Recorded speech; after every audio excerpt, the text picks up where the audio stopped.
harkaa waraabame walitti kijimu chirsa afaan oromooti maali faraan chirsi kanlee afaan oromootiin joon oltu garuu ati ni jetta nama joorraa illee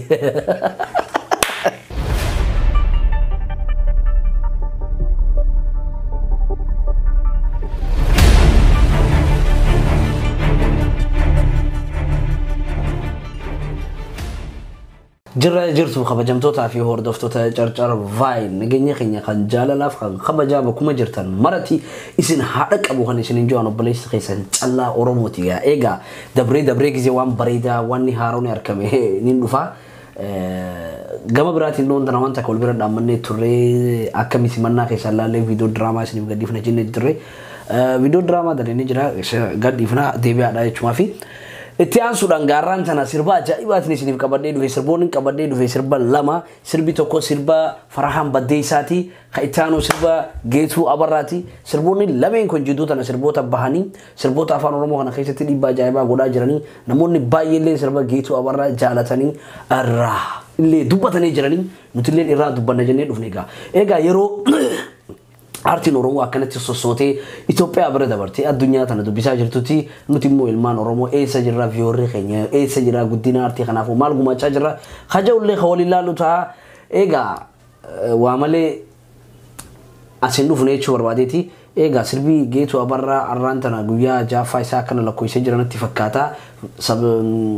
viyoora kuma dhibba namaa fi qaba humaan jiru garuu kun sila isaan immalu arra sila sirbi kun sirba shaatee miliyoonaan sirba laalamuu ture akkasumas Farhan Baddeessaa illee guyyaa kaleessaa sirba tokko guddisee ture sirba shukkareeti jechuu akkasuma sirboota kan lameen wal duraa duubaan isiniif qabannee akkasitti reaaktir raawwanaa bifa ajaa'ibaatiin laallaa hawaliin laalluu ta'a hordoftoonni keenya kabajamuu qaqqaalii fi jaalatamu yeroo maraa isin jaaladhu akka beeytaniin barbaada egaa gamoon gama reaaktiitiin isin dabarsaa haasaa dheeressuun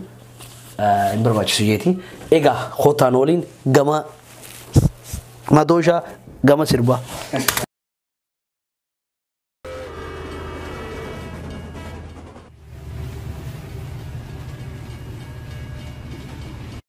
gistak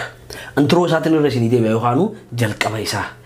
intro isa laalleetiti waan keessa jiru murteessinaa jechuudha intro waan biraa keessa waan biraa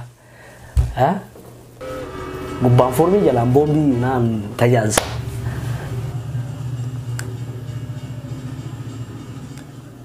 faranjoollee baaburaa ture isa harfaadhaan xap irraa jee baabura irraa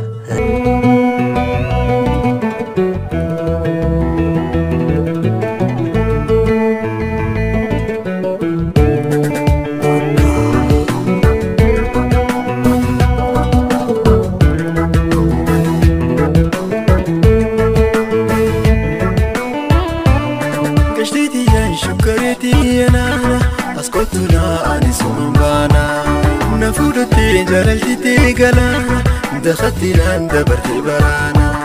كشتي خياي برنا باس خمجمتو تردفوتا خينيكا انترو رتي جلالو سربا جايبا خنا بيت انترو سيسا بابور كنتي ار غودا دوفي اچمر بابور سيرا بابور ديمورا بوجي سنيكو بابور دابتو راوي فرانا سو سربي خنا فكاتا سربي غا بريدادا انغرو يدخيتي إمبيعو دا وتوتا خينيا يسين فريق خيسان أنجروا كخيتي 50-50 دا سربي دوبش نديب شيء من بكتا كان يسين غرشايتو بكا خنا جيتار بكا دو خنا لا كاميرا سني هتا جيتار سيجي دو فكي سندن ديجو فرحان باي ذا way واللي ساجا بعدا يدو جالنا نموني باي شارو كرومو جاني ياموني ega wana da qabatee dhufa jeetin eegee ture just biitiin akkana akkaataa muuziqaa inni tolle shakun khabaratame oromo biratti durra eegalee baratamaadha jechuu barbaadeeti moor waan haroota ki qabatee dhufa yookaanu akka eelin taane an akka eegeen an taane isinillee warri yaada qabtan kamanti yallatti kannadaadha an akka eegeen an taane waanuma baratame waanuma yeroo hunda nuti godha barcarratti fa waan akkasiiti soo silaa seera muuziqaadha guuttati akka ajaa'ibatti biitii kanallee develop godhee By the way, Farhan biti akkanaatiin beekama. Itti fufee jira waan kana. Namni garuu change godhuu qaba, developers godhuu qaba, jijjiiruu qaba. Artiin ammas waan haaroo barbaadde waan ta'eef jecha waan haaroo qabatee dhufa jeetii yaadee more waan dalagu. Akkana fakkaatu Farhan muuziqaa fi maaf dalagansa. so ifumaaf dalagaa so waan akkasiin na fakkaata sila fookasatti godhuu qaba fudhatama harkatee jira jaalatama nama biraa baay'ee harkatee jira Faraan so jaalatama harkatee fudhatama harkatee kanatti fayyadamuu danda'u qaba ture sila deemee studio gurguddaa professional ta'etti dalagee waan ajaa'ibaadha sagalee ajaa'ibaa qaba sagalee isaa moora akka baatu namoonni sagalee hin qabne bifa kanaan sagalee isaa edit godhamte ni baay'achuu fedheeti Faraan immoo waan guddaa kanarra haalaan guddaa waan irraa eenuuf hojiin kun ana nan qubsine ani garuu ogeessa muuziqaati miti akkanuma reaction godha natti mufatina achuu fedheeti ana nan qubsine asirraallee clippiin bifni ni waraabame I think harkaa waraabame walitti kijimu harkaa waraabame meeshaan hin jiru standii fi meeshaan video itti waraabaman illee akka asirratti laaletti yoo hunda gongoree beeku garuu sosoinsa kamera baay'ee qaba mee ammallee walumaan alaallu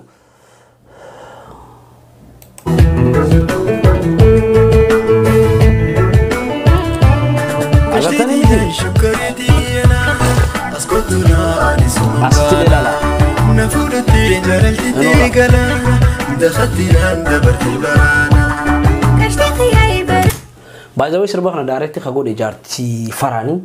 jaartiin Faraan ogeessataatullee hin beeku ashiitaa godhe garuu kaameramaan dogongora guddaa qaba asirratti kaameraan hedduu sosoo ture deebi'aa laalaadha isinilleeni kaameraan istaandirra dhaabbate staabilaayizaarra dhaabbate bifa bareedaa waraabamuu danda'a qaba ture sirba kun bootaan isaan filatan hedduu bakka bareedaa waan taateef jecha akka ajaa'ibatti kilippii bareedaa bahaa ture garuu soso'iinsa baay'ee waan qabuuf bareedina isaa haga tokko xiqqishuu gabbuusee jira jeetiin yaadami كامل الراجل تسكبتي سكبت اللي تكسيوم ناهمتي لقتي مال تسكلافتي معلومات تسكلافتي جلالات نقلافتي معلومات تسكلافتي جلالات نقلافتي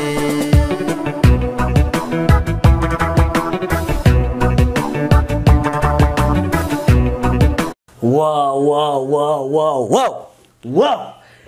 By the way, kun waan ajaa'ibaati jechuudha waan haaraa aartii irratti waan takka dabaluu jechuudha. By the way, aartii afaan Oromoo keessatti waan takka dabalee jira Faraan. Namoonni baay'ee yoo ilaaltanii jiraatan sirboota ammayyaatti isaatu wantoota adda addaa jedhan qaruuraa waliin dhaanii wiskii walii qicanii Faraan garuu akka aadaa Oromootti akka sirna gadaa keenyatti ibidda qabsiifatanii kuduraa kaayyatanii kaasa fudhatanii areeree itti qicatanii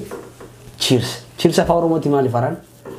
cheers kanallee afaan Oromootiin joon oltu garuu ati ni jetta nama joorraa illee cheers afaan Oromootiin seenifi by the way cheers keessan hedduun tolee jira akkaataan isin itti kaasa galfattanii Faraan wanni adda isa godhu yeroo baay'ee uffata isaati yeroo hunda waan mataa isaa qabatee dhufa uffanni isaa hedduu takka bareedaadha khisafu bakka kana faa khofuu fi khobeen inni uffate ani hedduu takka natti toltee jirti yoo dizaayinarri isaaf godhe sun yoo viidiyoo kana agartee jiraate akka na qunnamte akka na ergitu barbaada jechumaa fi uffata akka ajaa'ibatti uffata Faraan sagalee taa ajaa'ibaa qaba garuu rakkoon guddaan bakki jiru rakkina stuudiooti waan dalagu kara professional jijjiiruudha kana gaasirraa ina akka jijjiirtee dhuftu abdii sirraa qabnaa sirbi hedduu sirba bareedaatti walaloon isaatti akkasumas ergaan isaa warreen jaalala godhee jira Faraan akka ajaa'ibatti taatee fi jirta warra jaalalaatii fi anis akka xiyyannaa taatee jirta hedduu si dinqisiifadha hedduu si jaaladha garuu ati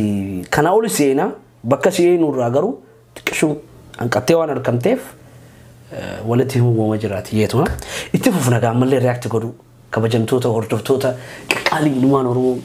ana bara akka inti si fadu kota laala noochi